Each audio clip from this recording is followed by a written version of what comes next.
आज हम समीकरण को हल करना सीखेंगे बहुत आसान तरीके से। समीकरण होता क्या है? समीकरण जिसमें दो पक्ष हों, दायां पक्ष और बायां पक्ष, यानी कि LHS बराबर में RHS। दोनों पक्ष कैसे होते हैं? बराबर होते हैं, यानी कि जहाँ इस साइड की और इस साइड की जो वैल्यू होती है वो कैसी होती है? हमेशा बराबर होती है। जैसे हम देखेंगे 8x प्लस के 5 बराबर में 4x है, तो जो 4x है वो इस वाली संख्या के बराबर में, ठीक है। तो इस तरीके के जो समीकरण होते हैं उनको हम हल करना सीखेंगे बहुत आसान तरीके से। तो पहला हमारा जो समीकरण है वो है 8x प्लस के 5 बराबर में 4। तो हम क्या करते हैं, यहाँ पर जो संख्या दिख रही है, यहाँ पर x हैगा, यहाँ पर ये x हैगा, तो जो चर संख्या है तो हम जो चर संख्या वाले उनको हम एक साइड कर लेते हैं, और जो अचर संख्या है जहाँ पर जो 5 है, यानी जो संख्या होती है, वास्तविक संख्या होती है, उनको एक साइड कर लेते हैं, ठीक है, और सॉल्व कर देते हैं। जैसे हम देखेंगे इधर लाएंगे इसको, 8x ऐसे कैसे है, ठीक है, और ये प्लस की संख्या है, तो अगर बराबर इस साइड जाती है, अगर प्लस की संख्या धन की संख्या है और इस साइड जाएगी बराबर की, तो वो माइनस की हो जाती है। अगर माइनस की है तो इस साइड जाकर प्लस की हो जाएगी, यानी चाहे इधर ले आओ चाहे उधर, तो चिन्ह होते हैं वो बदल जाते हैं। और गुणा का होगा, गुणा का उल्टा भाग हो जाता है, भाग का उल्टा गुणा हो जाता है, ठीक है। तो इसी प्रकार इसको लाएंगे जहाँ पर, तो जो प्लस संख्या है प्लस 4x, तो जो किसके होंगे? माइनस के 4x हो जाएंगे। जहाँ पर प्लस के 5 है तो जहाँ पर काय बचेंगे? माइनस के 5 बचेंगे। यहाँ पर देखेंगे अब जो क्या है, 8x में से हमको 4x घटाना है, तो 8x में 4x घटाएंगे तो कितना बचेगा? यानी गुणांकों को घटा देते हैं। अब घटाते कब है? घटते कब है? देखिए संख्या कैसी होनी चाहिए? एक समान जात की होनी चाहिए, यानी कि अगर जागबल x है तो इसको हम x से x को ही घटा सकते हैं, ठीक है। आप सोचो कि x को x y को घटा दें तो ऐसा नहीं हो सकता, ठीक है।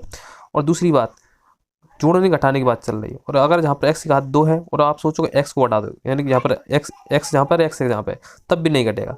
इसको हम x स्क्वायर माइनस x ही लिखेंगे, ठीक है।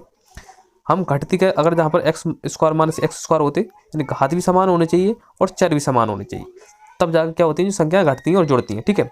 गुणा और भाग वाली बात अकल होती है। इसी प्रकार 8 में से हमको 4 घटाना है तो कितना बचेगा? 4x बचेगा। यहाँ पर कितना है? माइनस के 5 है। अब जो संख्या दिख रही है आपको, जो x है वो 4 के किस में? गुणा में। निशान भले नहीं लगा गुणा का, लेकिन यहाँ पर किस में है? गुणा में। तो गुणा को हम अगर इस साइड लाएंगे तो बराबर के, मैंने अभी बताया था, गुणा को उल्टा भाग हो जाता है, भाग को उल्टा गुणा हो जाता है, ठीक है, जोड़ को उल्टा घटाना हो जाता है। तो यहाँ पर हो जाएगा x बराबर में माइनस के 5 भाग में जाएगा गुणा में, ठीक, 4। तो जो x की मान आएगा वो आएगा हमारा माइनस के 5/4, ठीक है। इस तरह के समीकरणों को सोल्व करते हैं। दूसरा हम सवाल देख लेते हैं, कोई सा भी समीकरण ले लेते हैं। 2/3x प्लस के 6/2 बराबर में 3x, इस तरीके से ले लेते हैं, ठीक है। इसको सॉल्व करते हैं।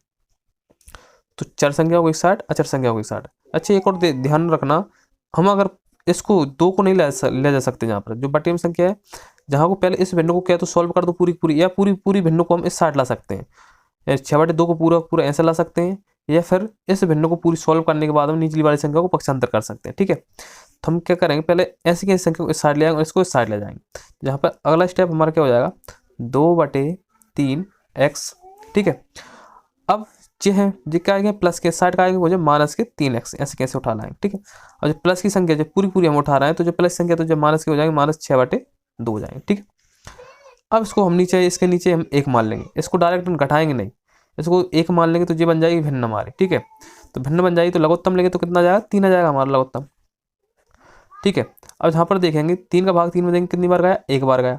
और 1 का गुणा हम ऊपर वाली संख्या में करेंगे 2, जो x है वो गुणा में है, तो 2x ऐसा कैसे हो जाएगा? माइनस चिन्ह लगा हो तो माइनस का, प्लस का लगा हो तो प्लस का, तो माइनस का लगा तो माइनस का लगा दूंगा। अब 1 का भाग हम 3 में देंगे तो कितनी बार जाएगा? 3 बार जाएगा। अब 3 का गुणा हम ऊपर वाले इसमें करेंगे तो 3 दिया कितना होता है? 9 होता है, जहाँ पर हो जाएगा 9x हो जाएंगे, जहाँ पर क्या है? माइनस के 6/2, ठीक है ना। अब हम ये घटा देंगे, इसको घटा देंगे। यहाँ पर देखिए प्लस जो संख्या काय की है, माइनस की बड़ी है और प्लस की छोटी है, तो माइनस संख्या क्या हो जाएगी? घटा देंगे, यानी बड़ी संख्या में छोटी संख्या घटा देंगे। चिन्ह काय का जाएगा? जिस संख्या में चिन्ह लगा होता है, बड़ी संख्या में जो चिन्ह लगा होता है वही चिन्ह आता है, यानी कि जहाँ पर माइनस चिन्ह लगा है तो माइनस संख्या जाएगी। तो माइनस के 7x बचेंगे, यहाँ पर बचेगा 3 बराबर, यहाँ पर माइनस के 6/2 हो जाएगा। अब देखिए यहाँ पर अब संख्या जो भाग है, जो भाग में है, इस साइड के पहुंच जाए, गुणा में पहुंच जाएगी। जहाँ पर हम देखें माइनस 7x, तो माइनस के 6/2 गुणा में कर देंगे हम 3, ठीक है।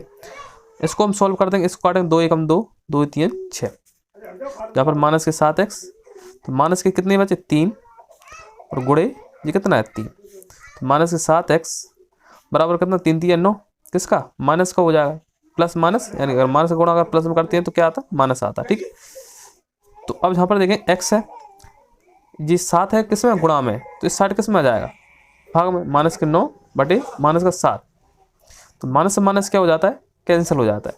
यहाँ पर आ गया हमारा x बराबर में 9 बटे 7। तो इस तरीके से हम क्या करते हैं समीकरणों को, कोई सा भी समीकरण हो, चाहे बटे वाली संख्या हो या फिर बिना बटे वाली संख्या हो, ठीक है, तो हम इस तरीके से क्या करते हैं समीकरणों को सॉल्व करते हैं। बहुत आसान तरीका है करने का। अगर आपको इस तरह की वीडियो पाना है तो हमारे चैनल को सब्सक्राइब जरूर कर दें। मिलते हैं नेक्स्ट वीडियो में, तब तक लीजिए।